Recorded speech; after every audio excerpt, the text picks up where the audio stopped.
नमस्कार दोस्तों, मैं हृदय मिश्रा आप सभी का स्वागत करता हूं डिकोड एग्जाम के इस प्लेटफॉर्म पे।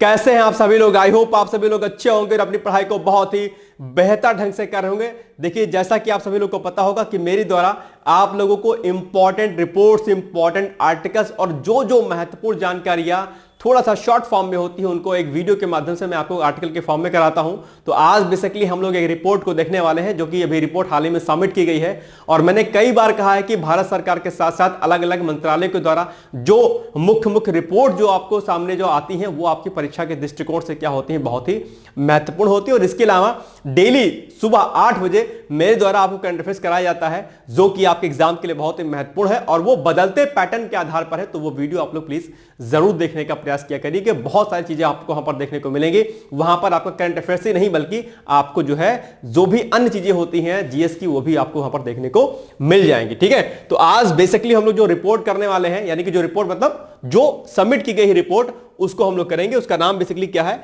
उसका नाम है गतिशील भूजल संसाधन आकलन रिपोर्ट 2024। इसको करेंगे भूजल, जिसको हम लोग कभी कभी भौम जल भी बोल लेते हैं, या फिर इंग्लिश की अगर हम बात करते हैं तो उसको हम लोग बेसिकली ग्राउंड वाटर भी बोलते हैं। तो ग्राउंड वाटर पर अभी हाल ही में रिपोर्ट सबमिट की गई है, रिपोर्ट आई है। उसके क्या क्या की पॉइंट्स है, क्या कुछ इंपॉर्टेंट पॉइंट्स है, उसको हम लोग देखने का प्रयास करेंगे। और इसके पहले मैं आपको बता दूं कि यह रिपोर्ट जो है किससे संबंधित है, यानी कि यह टॉपिक बेसिकली है कि आपके पेपर में किससे संबंधित है। तो सबसे पहले तो यह है, चाहे आप परीक्षा आरओ की दे रहे होंगे, पीसीएस की दे रहे होंगे, यूपीएससी की दे रहे होंगे, किसी अदर स्टेट पीसीएस का दे रहे होंगे, वहां के जो है प्री प्लस मेंस का आपका जो टॉपिक होगा वहां पर इस रिपोर्ट से संबंधित जो डेटा है वो आपको एग्जाम में पूछा जा सकता है। एक बात। दूसरा, अगर मैं बात यूपीएससी और यूपीएससी की करता हूं तो वहां पर मुख्य परीक्षा में जो सामान्य अध्ययन प्रथम प्रश्न पत्र है, ठीक है, उस प्रथम प्रश्न पत्र में जो पेपर फर्स्ट में जो आपका जियोग्राफी का सेक्शन है, क्या जियोग्राफी का सेक्शन है, ठीक है, जियोग्राफी का सेक्शन है, वहां पर आप जो है आपको प्रश्न देखने को मिलेंगे। और जो पेपर थर्ड में, ये सेकंड नहीं, इसको थर्ड कर लीजिएगा, पेपर थर्ड में जो आपका एनवायरमेंट का जो सेक्शन है, एनवायरमेंट का, वहां पर इस टॉपिक को आप कोरिलेट कर सकते हैं। यानी कि इन दो विषयों से जो है ये टॉपिक क्या करता है, आपका कोरिलेट करता है। ठीक है, तो आइए इसके कुछ कुछ महत्वपूर्ण टॉपिक्स पर हम लोग चर्चा करते हैं। हाल ही में भू जल संसाधन की गतिशील आकलन रिपोर्ट 2024 जारी की गई है। और इस रिपोर्ट के अगर हम बारे में बात करते हैं तो सबसे पहला जो इंपॉर्टेंट फैक्ट आपके सामने देखने को मिलेगा वो ये रहेगा कि बेसिकली यह रिपोर्ट वो किसके द्वारा जो है जारी किया गया है, यानी कौन से ऐसे व्यक्ति हैं। ठीक है, तो आप जानते होंगे केंद्रीय जल शक्ति मंत्री जो है आपके कौन से हैं? श्री सी.आर. पाटिल जी। श्री क्या कौन है? श्री सी.आर. पाटिल जी हैं।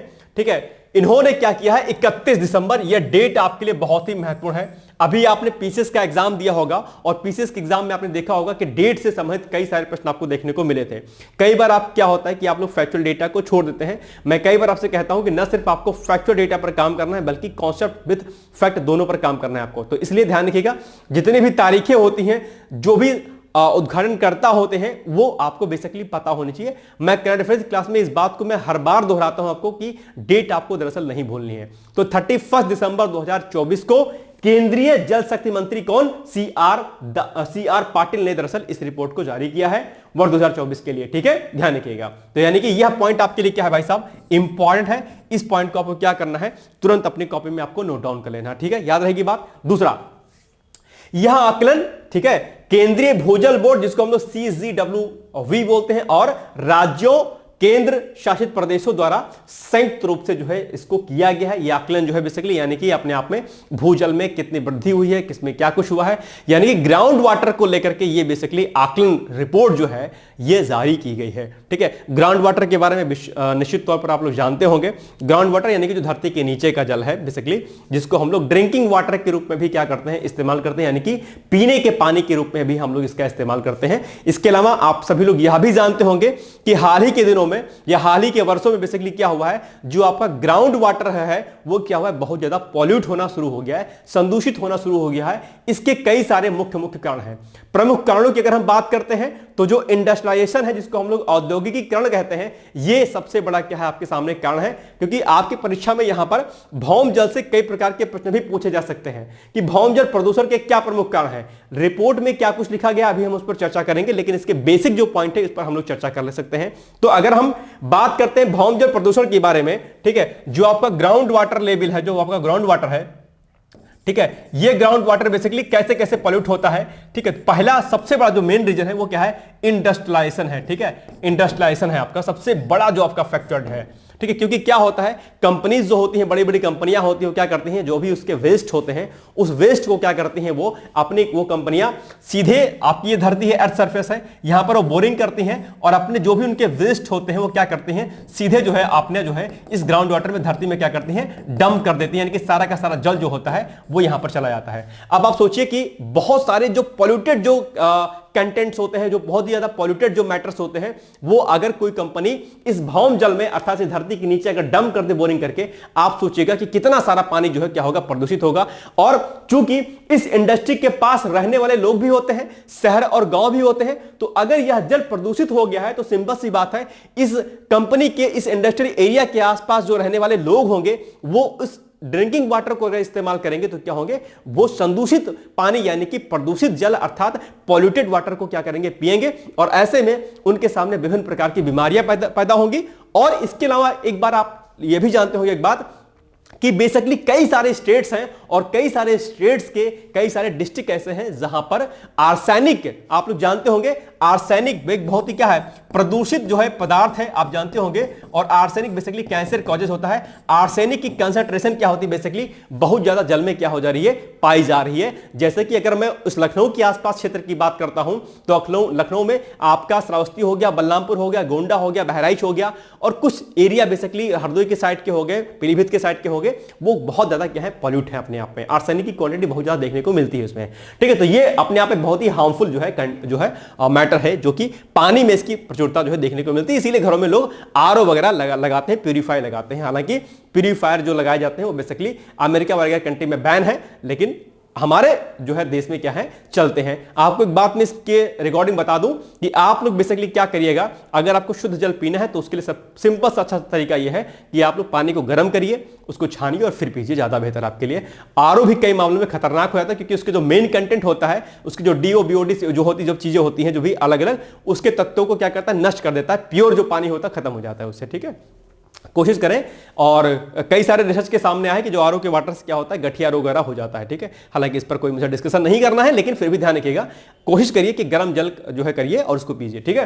तो ये बेसिकली क्या होता है कि ग्राउंड वाटर जो पोल्यूशन हो रहा है वो इंडस्ट्रियलाइजेशन की वजह से जो है क्या हो रहा है, बहुत ज्यादा हो रहा है। इसके अलावा जो शहरों का जो जल होता है, शहरों का जो जल जो नालों का होता है, वो भी या तो क्या कहते हैं नदियों में डाल दिया जाता है, या फिर जो है उसको भी कहीं ना कहीं सरफेस पर छोड़ दिया जाता है। तो वो भी क्या होता है, छनते हुए क्या होता है, छनने के साथ धीरे धीरे क्या होता है, नीचे चला जाता है, और उससे भी क्या होता है, ग्राउंड वाटर क्या होता है, पॉल्यूट होता है। इसके अलावा बहुत सारी गंदगी, बहुत सारी चीजें ऐसी होती है जो कि सीधे सीधे धरती के अंदर जाती हैं, और ग्राउंड वाटर क्या होता है, आपका पॉल्यूट होता है, ठीक है। और इसके लिए दोहन भी बहुत ज्यादा हो रहा है ग्राउंड वाटर के लिए, यानी कि सिंचाई के माध्यम से आप लोग गांव में जाते होंगे, जो पंपिंग सेट लगे होते हैं उससे बड़े स्तर पर दरअसल जल दोहन होता है। मैं ये नहीं कह रहा हूं कि किसानों को उसका जल इस्तेमाल नहीं करना चाहिए, लेकिन होता क्या है कि जब आप पंप सेट से जब आप पानी निकालते हैं तो क्या होता है, पौधों को जितनी आवश्यकता पानी की होती है उससे ज्यादा पानी क्या होता है, उसमें जो है डाला जाता है और वेस्ट होता है पानी एक तरीके से। यह भी अपने आप में एक बड़ा कारण होता है। इसके लिए आप लोग जानते होंगे ड्रिप जो इरिगेशन टेक्निक होती है, आप लोग जानते होंगे, उसको पढ़ते भी होंगे।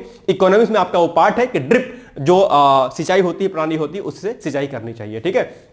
तो ये कई सारी चीजें हैं। तो ग्राउंड वाटर के बारे में आप लोग डिटेल्स में अच्छे से पढ़ लीजिएगा कि ग्राउंड वाटर पोल्यूशन क्या होता है, इसके दोहन के क्या क्या तरीके होते हैं, किस प्रकार से हमें जो भौम जल है यानी कि जो ग्राउंड वाटर है उसको हमें बचाने का प्रयास करना चाहिए। इन्हीं सारी चीजों के माध्यम से ये रिपोर्ट जारी की गई है कि हाल के वर्षों में दरअसल क्या हुआ है कि किस किस प्रकार से भौम जल का जो प्रदूषण है वो कम हुआ है, भौम जल के स्तर में वृद्धि हुई है या कमी हुई है, क्या क्या डेटा आया है, यही सारा डेटा दरअसल इस रिपोर्ट में बताया गया है। तो आइए हम लोग एक एक करके दरअसल क्या करते हैं देखते हैं। अच्छा, ये मैं बात जो इंडस्ट्री वाली कर रहा था, यहां पर बेसिकली हर इंडस्ट्री के लिए एक ईटीपी प्लांट होता है। क्या?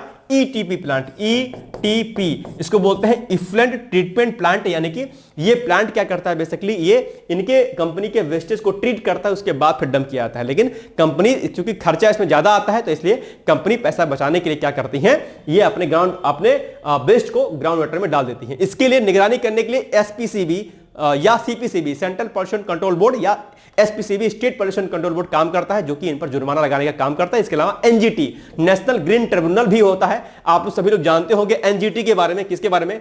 एनजीटी एनजीटी भी इस पर काम करता है और इस पर जो है अलग अलग कंपनियों को जो है इस पर जुर्माने लगाने से लेकर के अलग अलग कार्य इस पर करता है।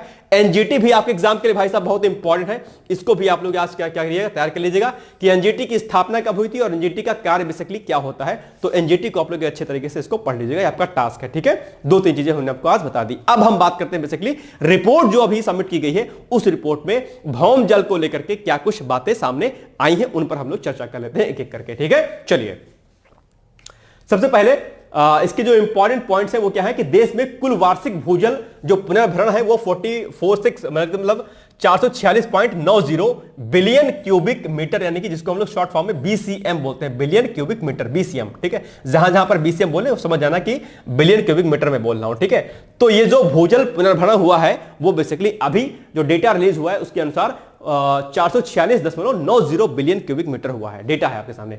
2017 के अगर हम रिपोर्ट के आधार पर इस पर बात करते हैं, यानी कि 2017 का जो आकलन हुआ था उससे 2017 के आकलन से 2024 में कुल वार्षिक भूजल जो रिचार्ज है, भूजल रिचार्ज मतलब कि भूजल में कितनी वृद्धि हुई है, कितना जो है पानी उसके अंदर गया है, रिचार्ज हुआ है, तो वो जो डेटा है उसमें क्या हुआ है, भूजल रिचार्ज है उसमें बेसिकली काफी वृद्धि हुई है। कितनी हुई है, 15 बिलियन क्यूबिक मीटर यानी कि 15 बीसीएम की वृद्धि हुई है। और दोहन में कमी हुई है, 3 बीसीएम की कमी, यानी कि जो दोहन हम करते हैं, जो हम ग्राउंड वाटर को निकालते हैं, चाहे वो हम पीने के जल नल के माध्यम से, चाहे हम सिंचाई के माध्यम से निकालते हैं, जो हम दोहन करते हैं उसमें 3 बीसीएम की क्या हुई है, कमी आई है अपने आप में। ये रिपोर्ट जो है दरअसल यहां पर आपसे कहती है। तो ये डेटा आपके सामने पूछ सकता है कि 2017 के अकॉर्डिंग अभी फिलहाल दोहन में कितनी कमी आई है, तो आप इसको कहेंगे 3 बीसीएम की कमी आई है। ठीक है, इसके अलावा पिछले वर्ष की तुलना में वर्तमान आकलन वर्ष में रिचार्ज में थोड़ी क्या हुई है, कमी हुई है और दोहन में वृद्धि हुई है। दोहन में थोड़ा सा ज्यादा भी क्या कहते हैं, वृद्धि हुई है।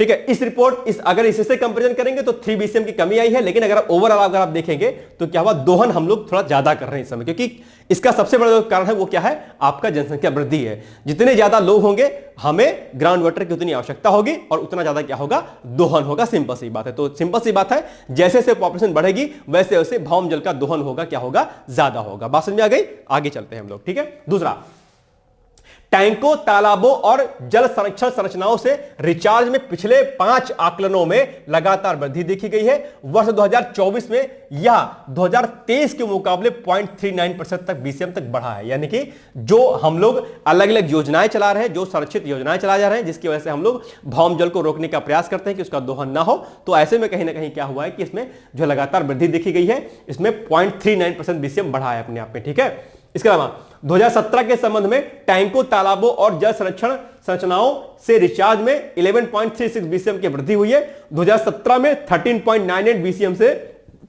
2024 में 25.34 बीसीएम तक।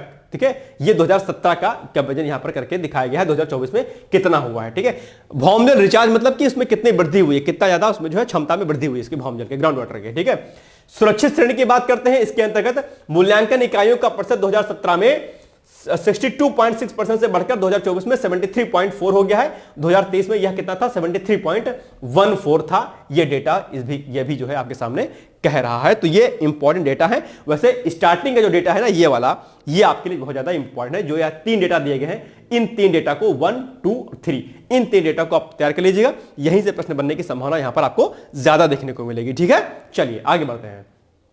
इसके अलावा अतिशोषित मूल्यांकन इकाइयों का प्रतिशत 2017 में 17.2% से घटकर 24 में यानी कि 2024 में 11.13% हो गया, जबकि 2023 में 11.23 था। ठीक है, और केंद्रीय अगर हम भूजल बोर्ड की स्थापना की बात करते हैं तो उसकी स्थापना बेसिकली 1970 में हुई थी और इसका मुख्यालय जो है कहां पर है, फरीदाबाद, हरियाणा में है। केंद्रीय भूजल बोर्ड, ठीक है, यह भी आपके एग्जाम में पूछा सकता है। तो केंद्रीय भूजल बोर्ड का कार्यालय कहां पर है, हरियाणा में है, फरीदाबाद में। ठीक है, और 1970 में इसकी जो है स्थापना की गई थी, यह भी आपको विशेष तौर पर ध्यान देना है। और इसके केंद्रीय भूजल बोर्ड के कई सारे प्रमुख कार्य होते हैं, उसको एक बार इंटरनेट पर आप सर्च करके देख लीजिएगा। ठीक है, और इसके अलावा एक नोट आप देख लीजिएगा कि केंद्रीय भूजल बोर्ड द्वारा प्राप्त पानी की गुणवत्ता के आंकड़ों के अनुसार 21 राज्यों के 144 जिलों में भूजल में आर्सेनिक संदूषण है। यानी कि आर्सेनिक की क्वांटिटी क्या है, बहुत ज्यादा है, जो कि आपके लिए क्या है, बहुत ही हानिकारक है। और इसी के लिए अभी आप लोग देखे होंगे कि हर घर जल योजना, आप लोग जानते होंगे, सुने भी होंगे, क्या, हर घर जल योजना, हर घर जल योजना, ठीक है, इसके बारे में भी प्रश्न आपको देखने को मिल जाता है। तो हर घर जल योजना के बारे में भी आप लोग पढ़ लीजिएगा, ठीक है। स्वच्छ जल जो है पहुंच प्रदान करने के लिए भारत सरकार जो है इस पर काम कर रही है। आप सभी लोग गांव से बिलोंग करते होंगे, आपके वहां पर भी पानी की टंकी जो है बनाई जा रही होगी, उसमें जो है बहुत सारे ठेकेदार आए होंगे और उसमें जो आपके गांव के लोग भी जो है इसमें टंकी बनाने में शामिल हुए होंगे। बहुत सारे लोगों को रोजगार मिला होगा, बहुत सारे लोगों ने जो है पानी की टंकी में जो बनाने में जो है बहुत सारा अपना काम उसमें किया होगा, ठीक है। आपके गांव वगैरह में इसको देखने को मिलता होगा ये चीजें, ठीक है। तो हर घर जल योजना, इसके बारे में आप लोग पढ़ लीजिएगा। और भौम जल प्रदूषण अपने आप में एक बड़ी समस्या के रूप में देखने को मिलता है। भारत जैसे देश में सिंचाई के माध्यमों से बहुत बड़े स्तर पर दरअसल भौम जल का दोहन किया जाता है। और पॉल्यूशन की अगर हम बात करते हैं तो इंडस्ट्रियलाइजेशन जो है आपके सामने, यानी कि जो तीव्र औद्योगिकीकरण हो रहा है उसके माध्यम से दरअसल भौम जल प्रदूषण बहुत तेजी के साथ बढ़ा है, जिसको रोकने के लिए सरकार बड़े स्तर पर काम कर रही है। तो ये कुछ रिपोर्ट थे, इसके आधार पर भौम जल प्रदूषण क्या है, भौम जल दोहन को रोकने के लिए क्या कुछ कर सकते हैं, इरिगेशन टेक्निक कैसी होनी चाहिए, ये सभी चीजें जो है आप लोग अपने जो है इकोनॉमिक्स के पॉइंट ऑफ व्यू से, एनवायरमेंट के पॉइंट ऑफ व्यू से, ज्योग्राफी के पॉइंट से आप लोग पढ़ लीजिएगा कि किस तरीके से हम लोग भौम जल प्रदूषण को रोक सकते हैं। भौम जल दोहन को, यानी कि उसका जो दोहन हो रहा है ग्राउंड वाटर का, उसको किस प्रकार से रोक सकते हैं। सरकार इसके लिए कौन कौन सी प्रमुख योजनाएं चला रही हैं, इसके बारे में आपको जानकारी विस्तृत रूप से होनी चाहिए। तो ये हो गया आज का हमारा इंपॉर्टेंट आर्टिकल, बहुत कम मिनट का था लेकिन इंपॉर्टेंट था, ठीक है। चूंकि लेटेस्ट में रिपोर्ट जारी की गई तो ये प्रश्न आपके लिए इंपॉर्टेंट हो जाता है। इसके अलावा कुछ रिपोर्ट्स के नाम मैं और लिख देता हूं जो कि आपको तैयार करनी है, आपकी परीक्षा के दृष्टिकोण से इंपॉर्टेंट होती है। पहली रिपोर्ट आपके सामने क्या होती है, बाघ गणना रिपोर्ट। ये भी आपको क्या करनी है, बेसिकली याद कर लेनी है, जो कि आपके एग्जाम के लिए क्या होती है, पूछी जाती है, बाघ गणना रिपोर्ट, ठीक है, गणना, ठीक है, बाघ गणना रिपोर्ट, ठीक है। ये भी आपको क्या करनी है, रेडी कर लेनी है। इसके अलावा, ठीक है, जो फॉरेस्ट रिपोर्ट आई है आपकी, वो भी हमने आपको करा दिया है अभी आपको, ठीक है। फॉरेस्ट रिपोर्ट पर जो है आर्टिकल हमने कराया था, पढ़ा होगा, ठीक है, ISFR रिपोर्ट। इसके अलावा अभी ये जो भौम जल आई है रिपोर्ट, उसको तैयार कर लीजिएगा, भौम जल रिपोर्ट, ठीक है। इसके अलावा पशुधन रिपोर्ट, क्या, पशुधन रिपोर्ट, ये भी आती है पशुधन रिपोर्ट, इसको भी आप लोग जो है रेडी कर लीजिएगा। और इसके अलावा जो कई सारी रिपोर्ट्स और आती हैं, जैसे अभी हमने ग्लोबल वार्मिंग पर एक करंट अफेयर्स पर एक क्वेश्चन कराया था, ग्लोबल वार्मिंग पे, ठीक है, उसमें भी यानी कि कार्बन एक्सक्रीशन को लेकर के भी अभी हाल ही में भारत ने एक रिपोर्ट सबमिट की है, वो भी आप लोग देख लीजिएगा। तो ये कुछ रिपोर्ट्स हैं जो आपको क्या करनी है, रेडी करनी है, ये भी आप लोग क्या करिएगा, अच्छे तरीके से इसको तैयार कर लीजिएगा, ठीक है। तो अलग अलग रिपोर्ट्स आती रहती है जो आपकी परीक्षा के दृष्टिकोण से महत्वपूर्ण रहता है। चलिए, अब इसी रिपोर्ट के आधार पर आपके सामने एक प्रश्न है कि केंद्रीय जल शक्ति मंत्री श्री CR पाटिल ने कब वर्ष 2024 के लिए पूरे देश की गतिशील भूजल संसाधन आकलन रिपोर्ट जारी की है। आपके सामने ऑप्शन दिए गए, 29 दिसंबर 2024, 31 दिसंबर 2024, 1 जनवरी 2025 या 5 जनवरी 2025। जल्दी से कमेंट करके इसका उत्तर मुझे बताइए कि इसका उत्तर सही क्या होगा, यानी कि अभी हाल ही में जो रिपोर्ट जारी की गई है वो कब जारी की गई है, आपको इसका उत्तर कमेंट बॉक्स में जाकर के मुझे बताना है, ठीक है। और अब जो है आपके सामने मुख्य परीक्षा के लिए प्रश्न है, क्योंकि ये भी इंपॉर्टेंट है। तो भौम जल प्रदूषण क्या है, विस्तार पूर्वक समझाइए। अगर आपका फोकस पीसीएस पर होगा या आरओ पर होगा तो भी आप कर सकते हैं, नहीं होगा तो भी कर सकते हैं, कोई दिक्कत नहीं है, आप इसका प्रैक्टिस कर सकते हैं। भौम जल प्रदूषण क्या है, विस्तार पूर्वक समझाइए, यानी कि what is ground water pollution, explain details, ठीक है, डिटेल्स एक्सप्लेन, ठीक है। ये आपको इसमें बेसिकली करना है, लिखना है, इसकी प्रैक्टिस करनी है। नहीं समझ आएगा तो आप लोग कमेंट करके मुझे बता दीजिएगा। तो ये हो गया हमारा इंपॉर्टेंट आर्टिकल्स, जिसके संबंधित प्रश्न और बाकी चीजें हो गई। और अब आपके सामने एक इंपॉर्टेंट न्यूज है कि अगर आपका फोकस बेसिकली यूपीपीसीएस 2025 है तो उसके लिए हम लोगों ने फाउंडेशन कोर्स 2025 शुरू किया, जिसमें आपको रिकॉर्डेड वीडियो लेक्चर्स मिलेंगे सभी जो है क्लासेस के।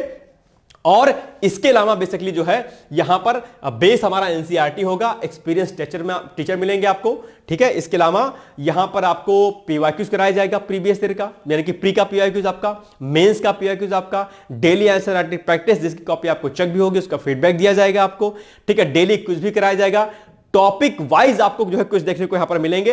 हर टीचर से आप बात कर सकते हैं, अपनी क्वेरी को शॉर्ट आउट कर सकते हैं।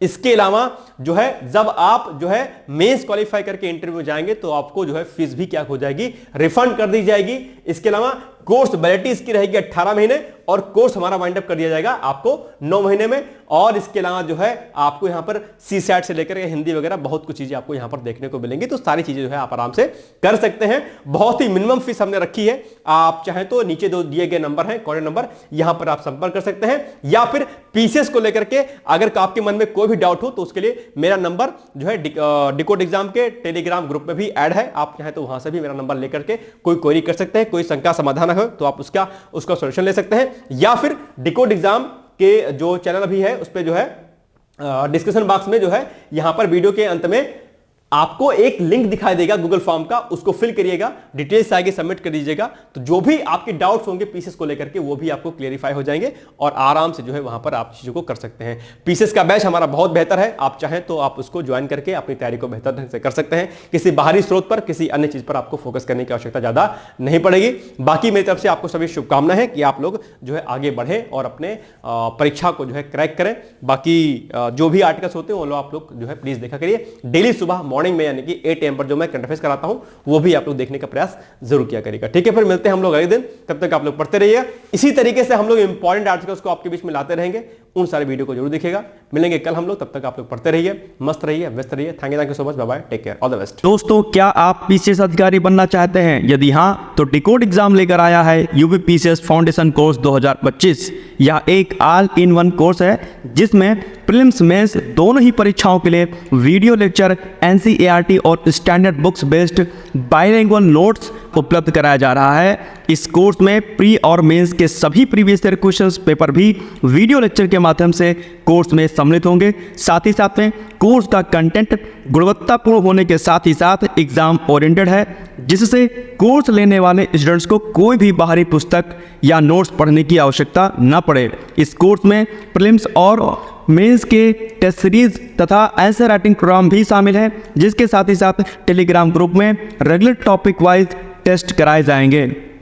इसके साथ ही सीसेट, निबंध तथा सामान्य हिंदी की अतिरिक्त कक्षाएं भी चलाई जाएंगी तथा हमारे कोर्स से परीक्षा में सफल होकर इंटरव्यू देने वाले विद्यार्थियों को इंटरव्यू की भी तैयारी कराई जाएगी और अंतिम परिणाम कुछ भी हो, पूरी फीस उन्हें रिवार्ड के स्वरूप जो है वापस कर दी जाएगी तथा अगले बैच में उन्हें निःशुल्क प्रवेश प्रदान किया जाएगा। उल्लेखनीय है कि डिकोड एग्जाम एक संस्थान के रूप में 5 वर्ष के अपने सफल कार्यकाल में अब तक 55 से अधिक विद्यार्थियों को विभिन्न परीक्षाओं में अंतिम सफलता दिलाने में अपना सफल योगदान दे चुका है।